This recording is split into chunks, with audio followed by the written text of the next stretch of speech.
Travma sramu, biti preveč ali narobe. Otrok, ki mu sporočajo, da je njegova igra neumna, njegov jok pretiran, njegova radovednost naporna, začne oblikovati občutek sramu. To ni samo misel, ampak to je celostna izkušnja samega sebe kot nekaj napačnega in ta izkušnja se zapiše v telo.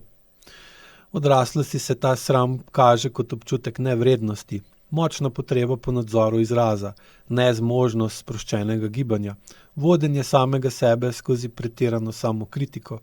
Telo je skrčeno, glas zadržan, gibi pogosto ustavljeni na pol poti, kot da ni dovoljeno obstajati v polnosti. A ko praksa tukaj ni prijetna, a je nujna, ko počasi razširjaš gib, ki se je nekoč ustavil, ko podaljšuješ izdih, ki je bil nekoč zadržan, ko se sreča s tistim občutkom, ki ti je nekoč rekel, ti si narobe. In ko greš kljub temu naprej, prvič začutiš, dovoljeno mi je obstajati, ne kot vloga, ne kot popravljena različica, temveč kot jaz.